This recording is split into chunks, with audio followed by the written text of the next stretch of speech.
when you're dating without the intention of marriage, you're probably not thinking as much about their character. Or is it truly getting to live life to the fullest? It's not that you need to have perfect conversations, but have so many imperfect small conversations. 100%. Have so many of those and have them as fast as possible. All right, welcome everybody to the Full Vantage Podcast. This is the episode, the Erica Lovingood, my wife. I love you so much. She has been married to me. I've been married to her for, we'll be celebrating 11 years in July, over a decade, on decade number 2. Fired up, 3 kids.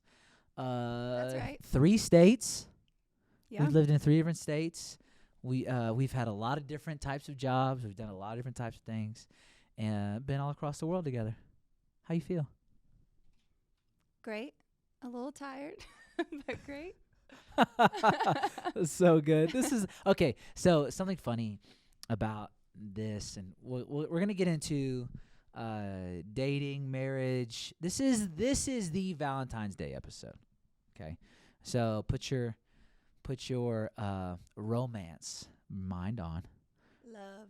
Put the love mind on, and it's funny. I was thinking about this on the way here this morning as we were setting up, and I was thinking this is a conversation that.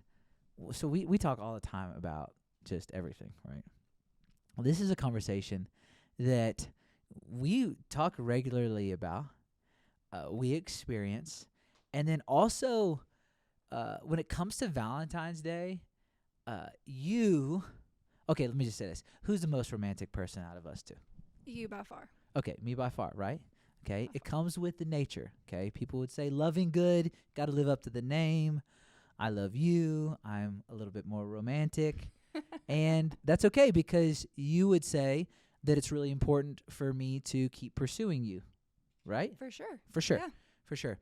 And so with that, I was on my way here, and I was thinking, we're literally just going to have a conversation that we want to and already have all the time.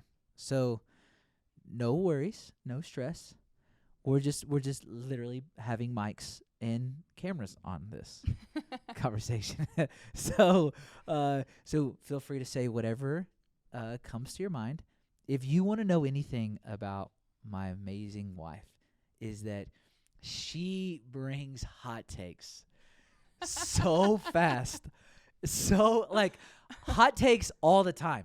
You wanted to have a hot take about the fit you have on, the food you eat, how organic or how healthy it is for you, or your future, or your love life, or it literally doesn't matter. You want a hot take, ask Erica. That's this conversation. We're going to have a blast. And this has been a long time coming, honestly. We've been doing this podcast for a while now. Thanks for finally having me. Oh, whoa. Okay, let's address that. She said, thanks for finally having me. Okay, here's how I practically address that. I have had to have a year and a half to prepare myself in such a way For how great this is going to be. where I could actually honor having you on the podcast. Thank you. Where I've had to put in the work, baby, so that I could look you in the eyes and not be shook with love. And so you guys are going to see all, they're going to, it's great. This is going to be awesome. I love this so much. For real though. Okay. I genuinely believe that if I'm going to have someone, that I really care about, I need to put in a ton of work in to be able to prepare myself to be able to handle and being with the person I care about. I think actually that's a really important thing when we think about love. Okay, let's do this. Why do you love me? Your character. Okay. Who you are. When I first met you, that was the most attractive part, was who you were, your character. And I think a lot of times people put appearance first and throw values and everything to the side when it's truly the most important piece. I love how you're a friend to everyone. And I think everyone would agree with that. This is my favorite episode right now. Let's just keep going. He's just going to ask me a bunch of questions. Hey, to I'm sorry, boost everybody. his ego. Whoa. To boost my love life. Let's be real here.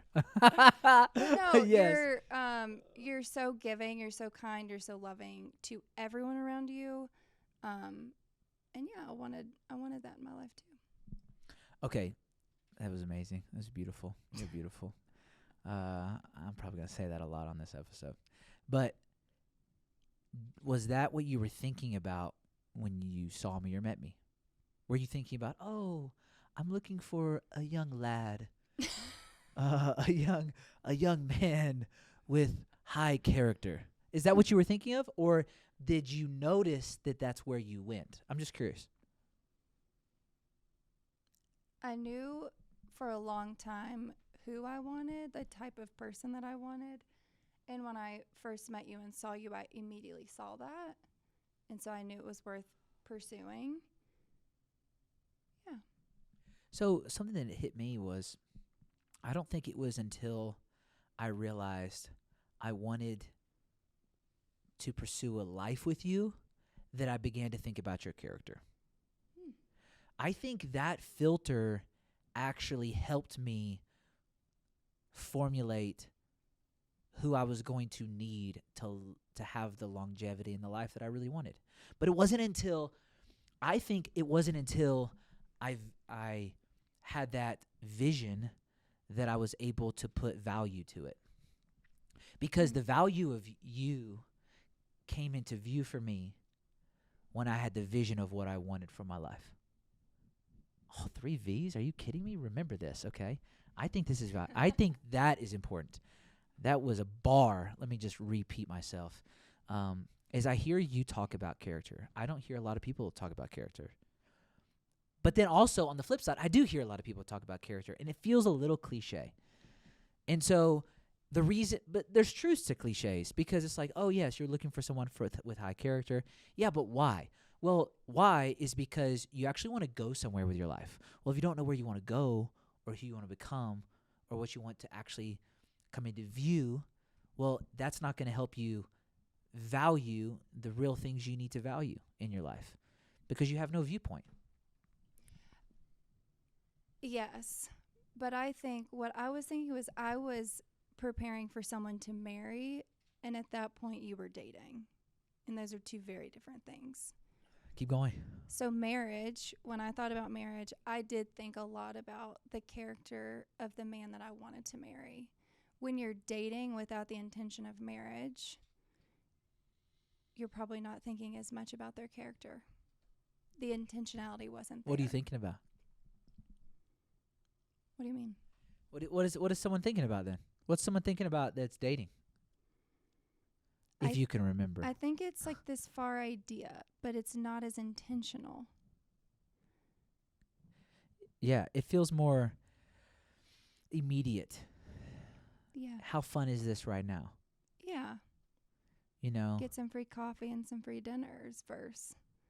Free coffee. Do I actually want to build an entire life with this person? Sure. Do I want to have kids with this person? Yeah, so what do you think in that vein? What do you think people are struggling with most? Because you and I, we spend a lot of time with all different types of people, and we love all different types of our friends and our community that have come in our life, and we really care about them. Yeah. So what are you seeing, or what do you think people are struggling with most in today's world when it comes to love? I think it's their own identity. They don't have a clue who they are. So then it's really hard to find love with someone else when you yourself are lost in your identity. I think it has a lot to do with, I'm just going to jump into this. I think it has a lot to do with social media. Truly. I think we look all day at highlight reels of people's lives, and then we go through our ordinary life and we're like, why do we not have what they have? And so we have these standards that are so far gone. It's not reality. And so we have this picture of this fairy tale life. And I think that in that we've truly lost our identity. Who are we? What do we really want out of life? Why do I not have this life that they have? There's a lot of jealousy that's thrown into there, things like that. But I do think truly that it's identity, that people do not know who they are. And so how do you know what you want out of someone else if you don't have a clue who you are yourself? I love thinking about fairy tales. We watch a lot of fairy tales with our kids. We do watch. Oh, we watch so many fairy tales. What's your favorite fairy tale that we've watched? Or that we've watched recently, maybe? We've watched Frozen so many times. Yeah, sure. And I love the soundtrack, and it's really good. Love That's your Belle. favorite? Okay. Beauty and the Beast. I mean, oh gosh, there's so many. Okay. Yeah. Okay. What about you? Because you're a girl dad. Yeah. Oh, well, I love, honestly. Oh, we have the father-daughters dance tonight. Tonight? Wow. Okay. Yeah. Let's get my mind right for this. Okay. So, side note. Earlier this morning. Or was it late last night? I remember. Recently, within the past 24 hours, this amazing woman of God, okay, says, "Do not get us kicked out of the kids' school because of your dancing." Because of your dance moves. You said that. It gets out of control. It gets wild. He likes to tear up a dance floor, and I'm like, they go to a nice little Christian school. Let's tone it down a little bit at the daddy-daughter dance. She's concerned. Let's not rip any hold pants. on. This amazing woman of God is concerned with my dance moves. So much so, she's got to give me a warning flag on, hey, let's just stay focused. We're not trying to get kicked out of the school that our kids go to. We love our school. I'm trying to stay You there. know me well. Yeah. You're having a hard time sitting in that chair right now. You know I'm me. sure. You know me so well. Because when the music turns on, you know I turn up. You're good. Yeah. You know I get so pumped. Okay. Yeah. Okay. Anyways, we're going to have a blast tonight. But back to the question for me was fairy tale. I was thinking of music. I got dancing. See how my brain works? It's all over the place. I know you know that. I'm just helping everybody understand when I'm around you, when I'm with you, I love my life because I love my wife. All right. Oh, so that's cute. yeah, right. I'm rhyming. I could rap right now. Let's see. Is it Sleeping Beauty, the one where it says, I know you, I've walked with you once upon a dream, and that song is in it? Like the old school one? I think so, yeah. I love that one because I love dancing with London to that song when it's playing in the house. That's my favorite. Yeah. Anyways, that one. That would be the one. The reason I was bringing up fairy tales, though, back to the dating and love, is because that's what people are looking for. Do you believe that there is a fairy tale for us as humans, as people? For example, people are looking for the one. People are looking for a fairy tale life. Yeah. Throw some bars on that one. Yeah. When I look at our life, truly, I wouldn't trade it for anyone's. And it does. There are moments that feel like fairy tales. Does every single day feel like a fairy tale? No. You wake up. You got to get the backpacks and the water bottles and the snacks and everything out the door and then go to work all day. That's not a fairy tale life. But I think in all of the ordinary moments, it truly feels like a fairy tale at times. Getting to love someone that, I don't know, like I just would, it's hard to put to words, but life does feel like a fairy tale at times. When you're doing life with the person that you're meant to do it with. And the whole thing about finding the one person, I don't personally believe that there's one person. I think that there's probably plenty of people out there. I don't know that there's a specific one. I don't know. What's your thoughts on that? Finding the one. Because I feel like we've talked about this before. And you know I love this conversation. And yeah. I love listening to you think and talk about it. Okay. So I really liked your take on fairy tales. because I wouldn't have necessarily said that if you would have asked me before you just said what you said. But I love what you said because I agree. I feel as if you know who I am, and we get to go together, and we're trying to create a life that has so many valuable moments in the middle of management moments or stressful moments or tired ones. And that does feel like something that we can put on repeat, where, hey, all of this can be a part of it. You know, it made me, so maybe, okay, in fairy tales, it's distress, damsel in distress, some kind of hero is guided to save her, and then they figure it out and they accomplish and defeat the dragon or whatever. They either do it together or he does it or whatever. It doesn't matter. The point is the dragon gets defeated and they end up together somehow, and it says happily ever after. And I would say happily ever after is for the rest of that day, maybe. You know? And so because there's a lot that happens that next day, happily the rest of that day, maybe. I think it's more beautiful how you said it, because how I hear you saying it is we can live a fairy tale every day. We can live a fairy tale once a week. We can live a fairy tale once a month, you know, and it's like, oh man, this was awesome. And then how amazing is that? And by fairy tale, I mean, we can accomplish some things together. We can grow together. We can have me be in distress and you help me, and I be in distress or you be in distress and I help you. And it's this togetherness where we figure out something greater than ourselves to accomplish together, which I also think is really valuable, because that's a big deal, is how are we, or what are we going to do that's going to make a difference that's bigger than us? Most people don't have that. Yeah, and I think a lot of people, when they think of fairy tales, they think you live in the palace and you have the best car and life looks perfect. But how many fairy tales are there where the princess doesn't have a clue who she is? She has no identity, and then she falls in love, and then she figures out who she is, and then they build this life together. So I do think that sometimes it's your perception of what is a fairy tale. Is it all the glamour and the glitz and all of that, or is it truly getting to live life to the fullest? Not necessarily monetarily what you have, but the people that are in your life and the things that you're getting to experience with them. That's the true fairy tale. You know, maybe with fairy tales, just like what you're saying, maybe with fairy tales, it's don't avoid it, but know that that's what people are looking for. That's why we like those stories. But there's actually more to the story. There's more to that fairy tale.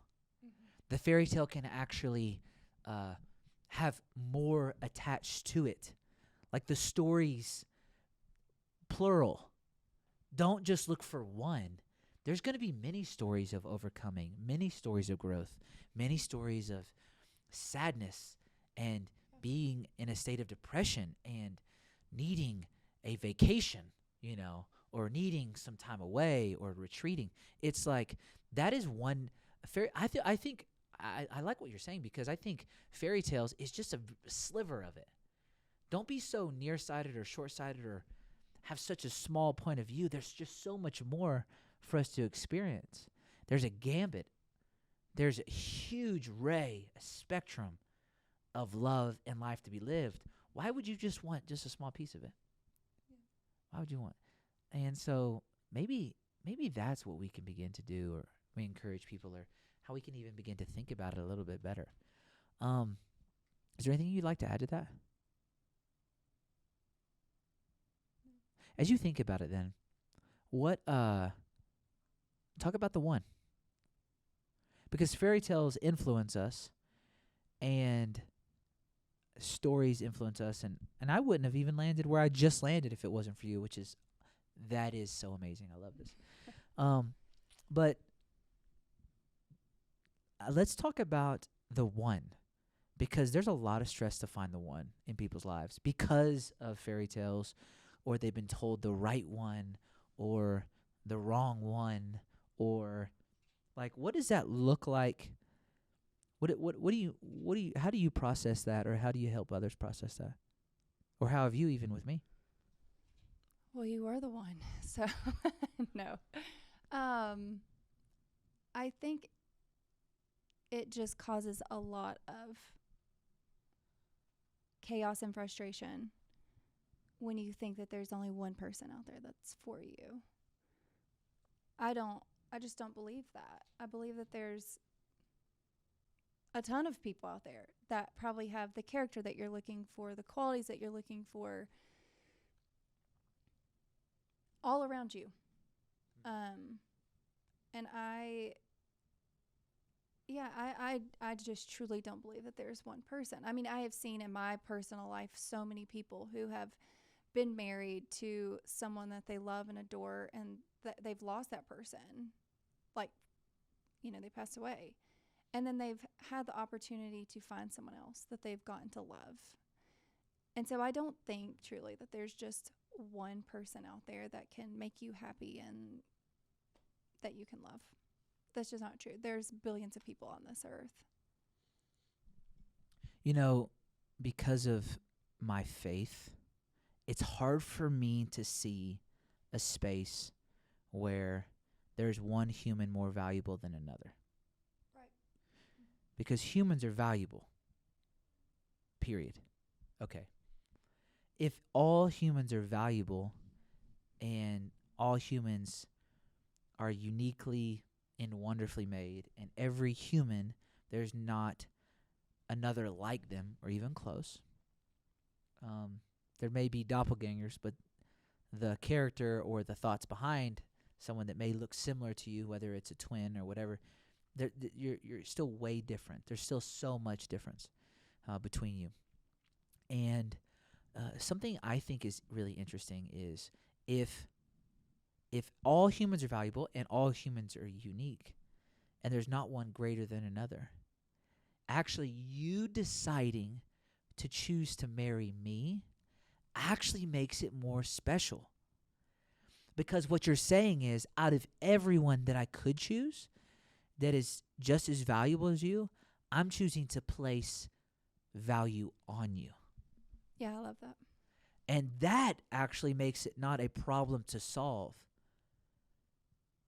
but a desired choice to say, I choose you, and that's more beautiful. Yeah. And it's more beautiful because you're saying, I want you. Mm-hmm. And man, does that just inspire me to do my best to keep becoming the best version of myself. Yeah. To challenge me to not,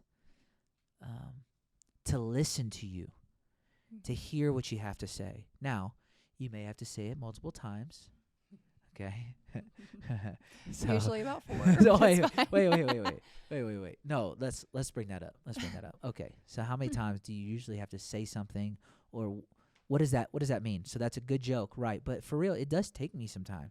It takes to time understand what you're actually saying. Yeah. Because I may hear the words coming out of your mouth, but until I say, well, what do you really mean? Or why? Or until I really get that, or see how it's affecting you, until I get that, it's going to be really hard for me to make a change, right? Yeah, and I think that most people miss that step.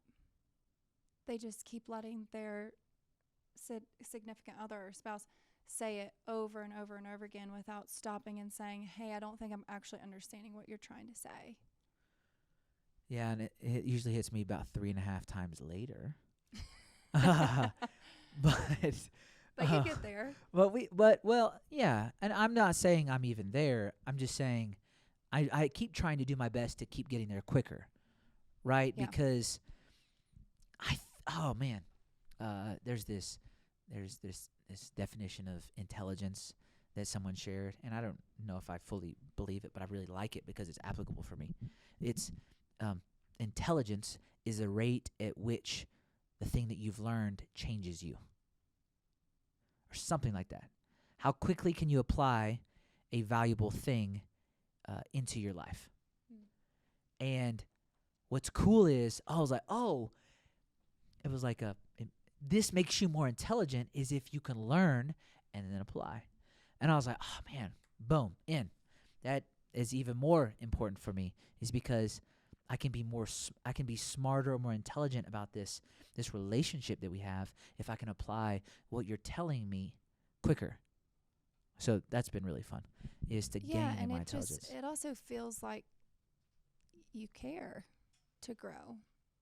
You know, I think a lot of relationships get stagnant because it feels like the other person doesn't care to even hear what you have to say. So when you ask these questions, you know, what are you actually trying to say? What are we really trying to get at here? Sometimes it's not just that I need you to load the dishwasher. Sometimes there is something much deeper than that. But when you but that ask is pretty the sexy question, for you, right? Yeah. When you see me loading the porcelain, wait, what are those made of? Ceramic dishes into the dishwasher. It's really hot. Yeah. I mean, come on. Or when I'm folding and I fold the towels and I fold the towels. It's because I'm looking right at you. I can't help it. When I'm folding the towels the way that you want me to. Yeah. Oh. It took 10 years to teach you how to fold a towel. Right? But you got there. But I got there. You got there. And God is good. I mean, beautiful. Man, we're just celebrating out here in these streets. So, what were we talking about? I have no idea. Just look in your eyes and I get distracted. No. You're so full of it. See, the romantic. I can't help it. Okay, I can't help it. What we were talking. Asking the questions, actually getting to know, getting to the point of. I remember what I was gonna say. I think, and this is really important. I get asked this. One key. What's the one thing that if I focus on, it'll actually help me become who I need to become to attract the right person in my life, keep her in my life, and help me have the family and life that I really want? What's the one thing? It's a desire to grow. That's it. That is it. That's it. If you can have a desire to grow in every area of your life, yeah, and you can value it, then you will actually grow something that is beautiful. Because it's the person and the farmer, or the person who has a plant and doesn't let it die. It's the person who wants to see something beautiful come into their life, actually understands that growth takes a certain amount of time. And actually, to physically put a plant, a beautiful flower's seed in the dirt and cover it, guess what happens to your hands? You get dirty. Guess what happens? It takes a daily watering. Guess what happens? It takes daily sunlight. Guess what happens? It takes consistent development. Guess what happens? You know, it's all of these things that come together with this concept of growth. But I don't think we really want to grow. I think we want someone to complete us. Thoughts on that? Oh, yeah. Hot take on complete me. I think, though, the second that you stop growing, even individually, not just as a couple, but individually, the second that you stop growing or care to grow, you have a problem. You have a real problem. In marriage, we have gone through so many changes and stages of life. We've been married now for 10 years. We got married practically when we were babies. We were 21 and 23. I mean, we were kids when we got married. And thank goodness. If you want to know the grace of God in your life, but it is me getting married at 23. Yeah. Oh my gosh. Truly. I cannot believe that happened. Anyways. I look back and I'm like, I can't believe I married him. You don't know 21. A miracle? That. Yeah. But sorry, I cut you off. So the person that you married 10 years ago, I'm not the same person that I was. We've gone through so many different stages of life. We became parents together, all the things, right? And so I think the second that you stop willing to grow personally and together, the relationship is just not going to be great. You're going to have some dead flowers probably that are going to need some Where do you think someone should start learning how to grow then? Because it's tough middle marriage, fight 1003 in year 1. Yeah. Fight 1003 in year 1. Okay? That's where we were. Yeah. Mm-hmm. All right. This desire to grow is so where does someone learn that before they have to be in the middle? It's tough to learn how to fight to win the war when you're in the middle of a battle. Yeah.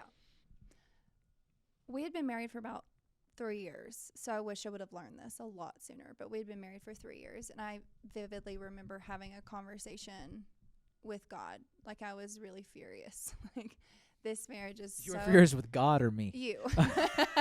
Could have been both. You could have been mad at him because of me, but yeah go ahead. So it was kind of an angry conversation with God, and I was like, if only he changed X, Y, and Z about himself, this marriage would just be perfect, and we would be fine, and everything would be great. And I remember hearing back, what about you? Like, it's time to look in the mirror.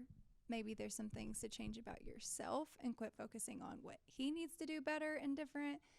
What do you need to do better? And that's when I started praying for patience every day. I needed some patience. Well, I was giving you a lot of opportunities to practice. Yes. Patience. The Lord gave me a lot of opportunities every single day to learn how to be patient. But truly, I think that's where things shifted and turned was, I have to focus on changing myself and becoming the best version of me before focusing on anyone else in this relationship. So I think it goes back to you and this whole conversation about identity. Like, who are you? Who do you want to be? Are you living out the character that you want to be, you know? And then that translates into your relationship. Once I was truly working on myself, I noticed a change in you. It just kind of naturally happened. You saw, she's acting this sort of way. When we get in a fight, she's not responding the way she used to, you know? And then those fights turned into, a year later, disagreements. And then now it's just a conversation. I feel like we don't fight at all. Like, we used to really fight, you know, when we first got married, and someone was going to win, you know, and now it's not that way. We learned how to grow in that way together, but I think you have to focus on yourself a little bit. That's the only time I'll ever recommend being selfish and focusing on yourself and getting better. Yeah, but what you're saying is not something selfish. You're saying focus on your own intelligence and your speed at which you apply the things that you're learning and grow, and you need to grow in specific areas. And I would say it's really important to have some goals personally so that you can actually see if you've accomplished the thing that you set out to do, and maybe even telling someone else that this is how you're trying to grow so you can actually get there. And like, if someone is sitting in a coffee shop right now or sitting at home and they're wanting to know where to start with their character and growing, where do you think they should start? Again, I mean, think about who you are right now. Who are you being? Is that the person that you truly want to be? Take small, simple steps. You know, it was as simple as I realized that I had no patience for the one person that I love the most in life. Why was I so short? You know, you hear that? She loves me the most in life. That's what I took from that. I do. But why did I have no patience for you when you're the person I love the most? And so how do I work on patience every day? I mean, and it took over a year of focus on every single day, focusing on one small thing, patience. So what would that piece of advice be if you could go back and give it to yourself early in marriage? Maybe it's two different things. Maybe it's early in marriage and pre-meeting me. Oh, I would have loved to have had all this figured out before meeting you. But I do think it's good that we went through what we went through, because it definitely made us stronger in our marriage.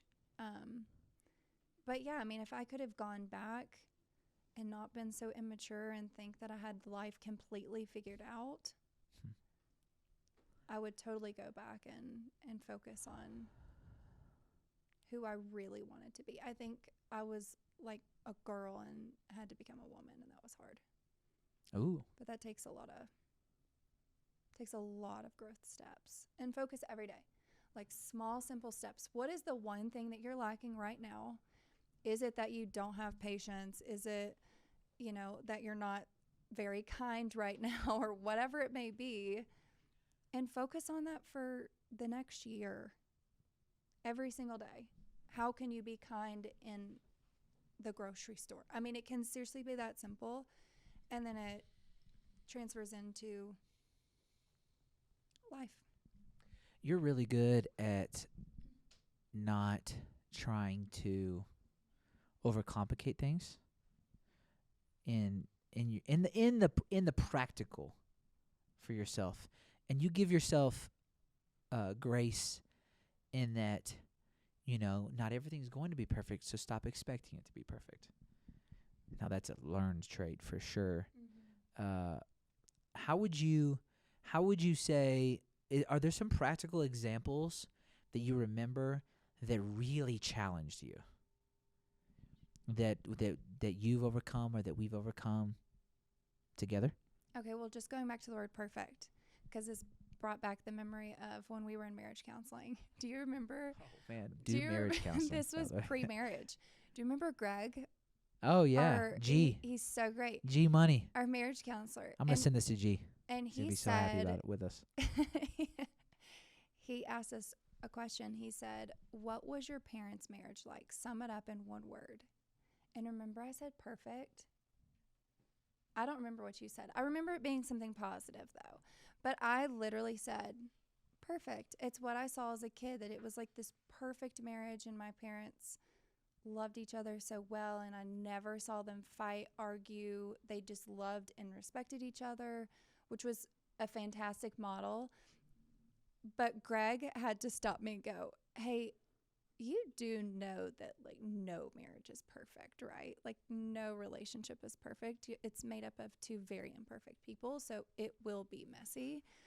But I do remember that and thinking like, okay, my expectations for this going in, I'm a little bit scared now, because I had expectations of, my dad gets up and makes breakfast for my mom every morning, and he was the cleaner and the cook, and the key is your mom wakes up in the morning at an early time.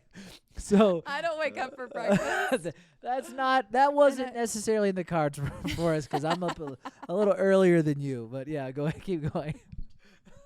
That's true, but I had to let go of this like expectation that everything was going to be perfect. And he told me, he said, your parents for sure had arguments. They probably had thousands, but they probably did it behind closed doors to where you didn't see. And you got to see all the beautiful parts of it, but you got to let down some expectations. I don't remember where I was going with that, but no, you it's had okay. an actual question. It's okay. It was the challenge that we had to overcome.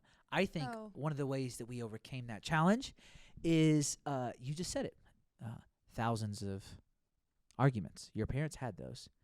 And we had 1,000 in 1 month. Yes. Okay. First month of marriage, 1,000 arguments. Yeah. But the issue, I think, okay, the thing is you are a gorgeous Italian lady, and you're amazing. And I get lost in your eyes. Thank you. I love the sound of your voice. I love everything about you. Okay. And one of those characteristics that I love is you are really quick to inform me where I may be lacking. Okay. Yeah. And what's fascinating is we had 1,000 small arguments as fast as you possibly could in a marriage. And from there, we now have less and less, because we've had tens of thousands of small arguments. I would say that has to be true in a relationship, because if it's good on the front end, it's going to get really bad somewhere in that relationship, because you don't actually know each other. You're not actually speaking your mind. You're not actually informing them. You're not actually helping them know what you're feeling, thinking, going through, wanting out of life, where you're headed. And I would say it's not that you need to have perfect conversations, but have so many imperfect small conversations. 100%. Have so many of those and have them as fast as possible. Yeah. Let them know that you have pet peeves about them. Yeah, this whole thing of don't go to bed angry. I mean, everyone says that all the time, right? Oh, I never let that happen. If there's an issue in the moment, we're going to Well, you still went to bed angry. You just let me know why you were angry. That's for sure. Don't hold it in. No, you still went. You still went to bed frustrated and woke up a little ticked off. But but we knew why. That wasn't in question. In the room. Yeah. Yeah. I think it's funny because I see all these Instagram reels of like guys trying to figure out if a girl's mad or not. Let them know. Like, yeah, I'm mad, and this is why I'm mad. And see what they do. Yeah, and don't bottle it up. Yeah. And if we don't have 1,000 arguments, small ones, it will be one massive bomb that goes off, and it could ruin the relationship. Yeah. I think that's why relationships get to the point of no return, is because they don't keep constantly returning. Why do you think people in dating don't just say when they're upset? Because I'm someone who's just very vocal, and I'll tell you when I'm upset. But why do so many people struggle with that?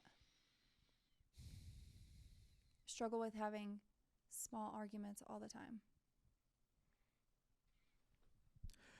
Or disagreements? Yeah, right. There's probably going to be a lot of self-preservation in that way of living. Usually someone that's not going to speak their mind, and I'm just working through this right now, but usually someone that's not going to speak their mind is someone that's not confident in who they are. Yeah. And so, which I love that you began with your an identity piece, is do you know who you are, and are you confident in who you are? Yeah. Or something else. And I think people that are confident in who they are and realize that they don't need somebody else, they want somebody else. You don't need somebody to complete you.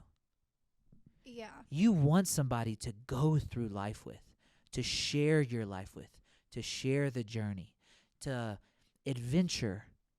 And I would say we as humans need to have more confidence in who we are and who we were made to be. And because I know this. I know the most powerful person in every room is the person willing to be the most vulnerable. Yeah. Because they're confident in who they are. And I know this, when I am weak, that's when I learn how to actually be strong. Yeah. Because no human is perfect and no human has it all together. Yeah. So it takes me a second maybe to get there, but I would say we're not willing to speak our minds because we don't even like ourselves. We don't even like our minds. We don't like our opinions. We've never been valued in that way. Yeah.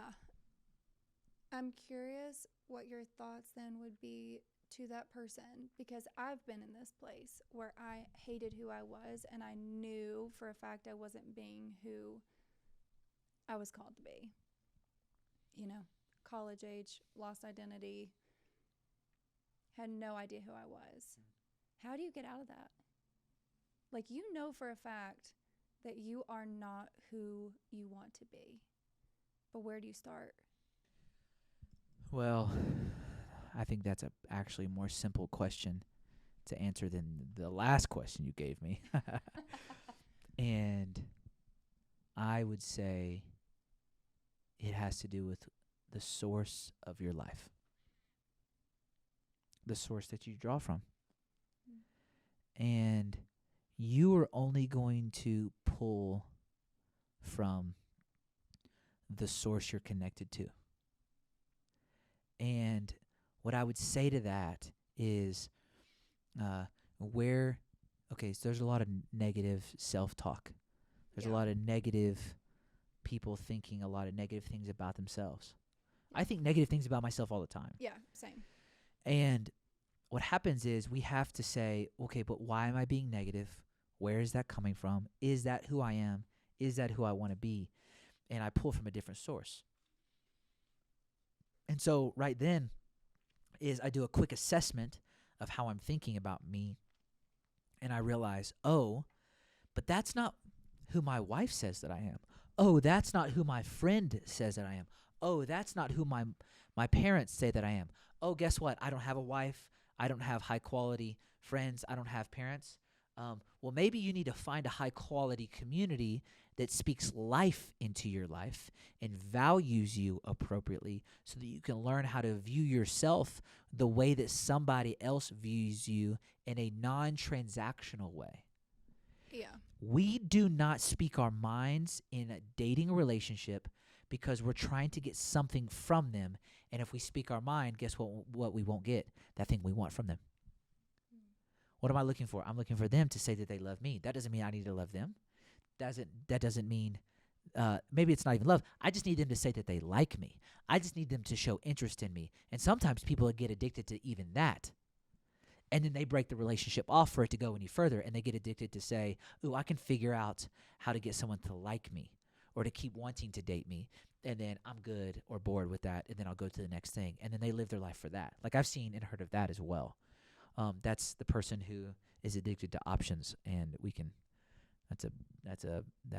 that'll crush you. So for example,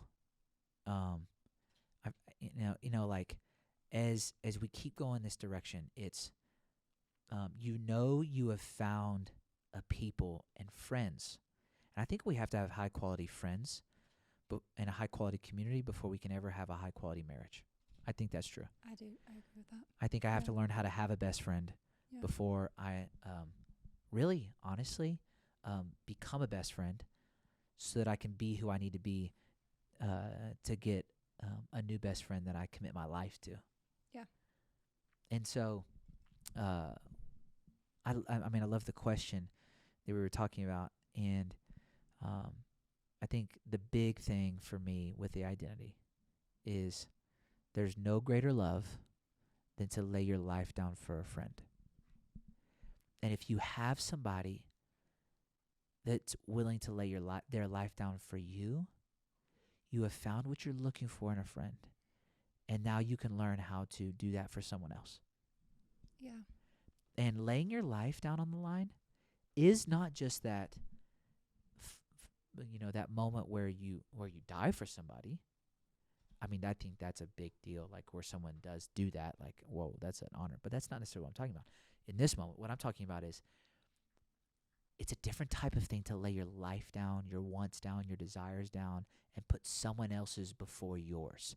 That leads somebody to lay their life down in that kind of heroic thing, which is, amazing.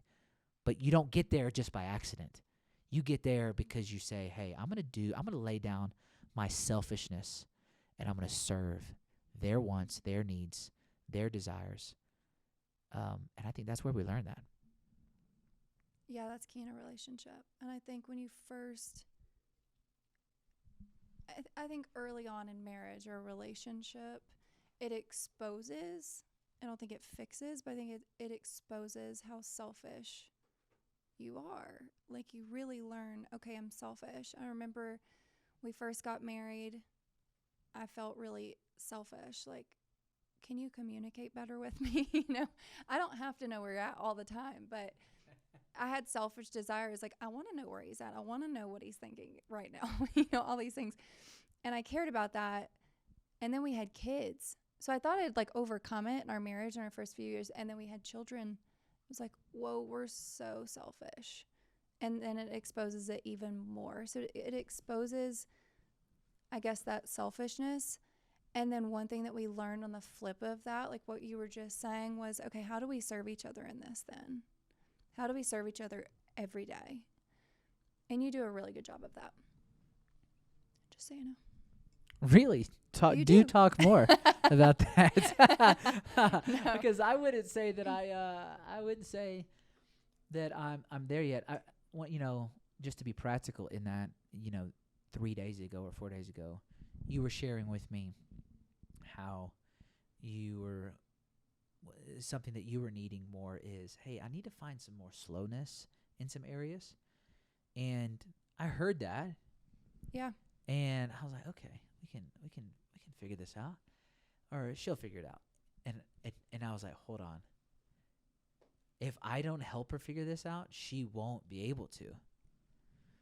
And so I've been really thinking a lot about lately this past week is, okay, well, how do I help her find slowness so that she can actually begin to have what she needs in the middle of the speed at which our life is being lived. Because I think that's how, and that was really something that's been encouraging to me is, okay, if you're wanting your partner and the person that you love and you've committed your life to maybe, if you really want to hear them, help them. Yeah. Don't just say, that's a great idea. Figure out how you can serve them in that thing that they now want. Yeah. Or need. But I think one thing that's key here is our conversation actually was, how are you doing? You called me and said, how are you actually doing? And I said, I'm so overwhelmed. The kids have sports. We're going in 3 different directions every single day, working full time. The laundry's to the ceiling. The dishes haven't been done in 5 days. I think that's what I said. And then you heard, oh, she's overwhelmed and needs slowness. You actually, after 10 years, could pick up now. Like, it's not actually that the laundry isn't done. It's actually that I'm overwhelmed because we have so much going on and I need to slow down. So you picked up on that, and that's actually key in this. It's not, I did not say specifically, I need slowness. I never said that. You figured that out, and then you created a space, and it was your way of serving me. And I've noticed it around the house. You're like, well, I'm going to take care of these things, to take one thing off of her plate, to give her space to slow down. And so I think that's vital in a relationship, is actually hearing what the other person is trying to say. And if you don't understand, ask them, what are you actually trying to say? Are you actually overwhelmed about the laundry, or is there something I can do to help you? And I tell Trevor all the time, I say, I'm giving you opportunities to serve me, and I need you to figure it out. Hey, look, you'll never be in a committed relationship, you'll never lack opportunity to reveal your love. That's right. It is readily available. It is readily available. Man,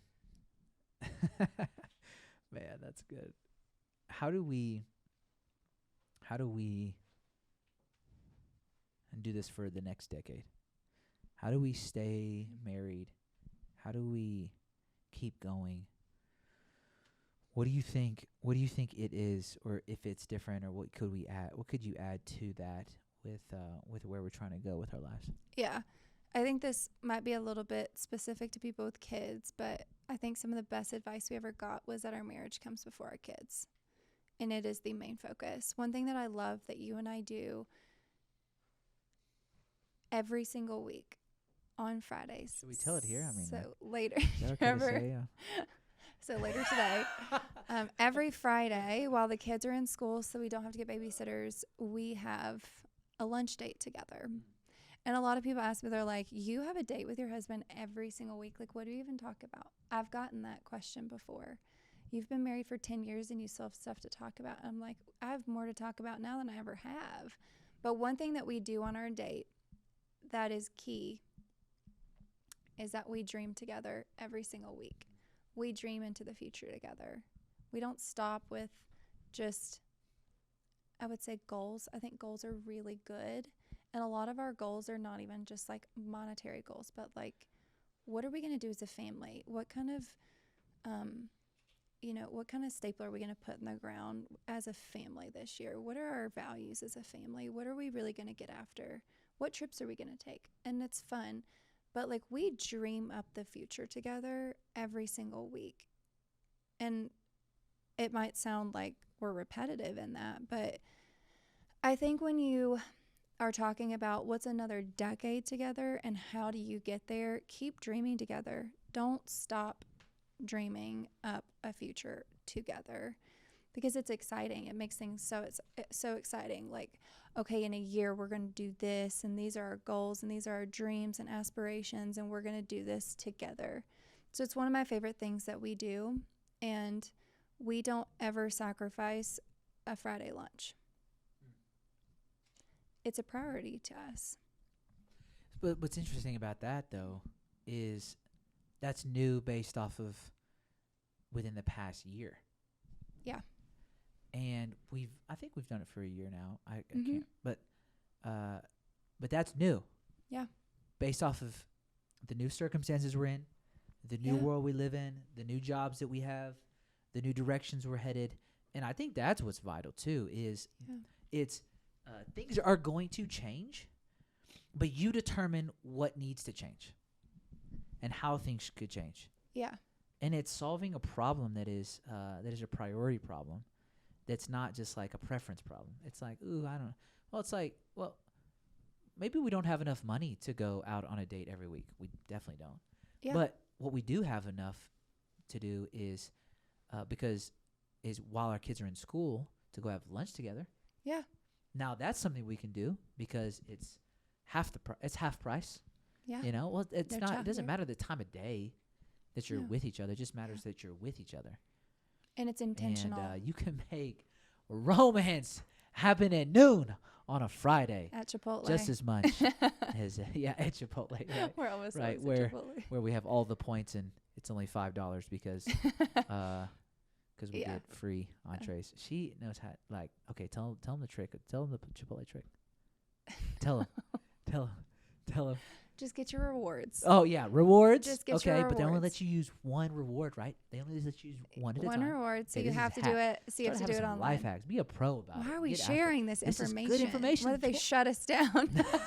All right, so this is how it happens. All You right. have to order your free entree online. Okay. Walk down to Chipotle, then the other person uses the phone to scan for the second one. Yes, and then you go at the extra mile, and you pay for The chips and queso. the chips and queso. and Because that's all you pay Chipotle for. finally got good queso. Life hacks. If you love her, you will create a life hack to provide a $5 meal. Where are you going right I now? just think it's awesome. Well, I just don't think it costs much. It's not about the price, but it's about Yeah, it's about the intentional time Right. together, and that it is a priority. yeah. Your marriage, your relationship should be top priority in Yeah. your life, Yeah. Cool. You want to go to Chipotle? for sure. This was great. We should do this more. We should Meet you in 30 minutes. ride together. So this is the Valentine's Day podcast. Nice. Happy Valentine's Day. Maybe we should tell people what we do on Valentine's Day. I mean, we don't have to Yeah. tell everything, but like, Valentine's Day is one of the biggest holidays in our house. yeah. It and is. that adjusted. Yeah, So the last couple years. Go ahead. We love it. We go all out. We For who? decorate for the kids. come on. Yeah, we make it not about us. We have our date night for Valentine's yeah, Day we'll on a have Valentine's different Day, day yes. when the lines aren't long and seats are available. But we love And to the food's half price. yeah, we love to spoil the kids on Valentine's Day and Yeah. make them feel super loved. And the hope is that one day they'll have expectations. The boys go with Trevor and they get London and I, our daughter, flowers, and they get us gifts and they spoil us. And then in return, London, our daughter, is seeing, how she's loved. And one day we hope that, when she's looking for a spouse, that she'll understand her value and that she is worthy of Right. real love. Right. Not this phony love that Yeah. people are doing these days, but Yeah. but That's real love, and to be cared for and pursued. And so we really love that we're teaching the boys to be gentlemen, and that London is getting to experience what love is. That's right. That's right. Yeah. So, let's do this. Grow. Find the person you're looking for. Valentine's Day doesn't have to be what people say it is. It can be better. It can be more. It can be not just on the 14th of February. It can be on the 21st. It can be every other week. It can be on a Friday at noon. And so I'm excited because I think us being where we are in the city that we're in, I've just been thinking through a lot, like how do we help serve the people looking for their significant other? How do we help them? How do we serve them? And can we build a community that does that, that helps people develop and become so that they actually see what they want come into their life, and have the life that they're looking for? Anything that you'd like to leave us with? Any thought, quote, aspiration? Quote. Yeah, you're full of quotes. No. Not from someone else, from yourself. No, but I will say, in the same vein of community, when I struggled with who I was and my identity and trying to find the right person when I wasn't the right person for myself, it did take me changing the environment that I was in and surrounding myself with a real community to find who I was, and then in turn I found you.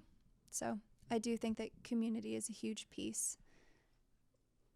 I know people say that a lot, like you are who you surround yourself with, but it's really true. Surround yourself with people that you want to be like and become, that are going to push you to a higher quality.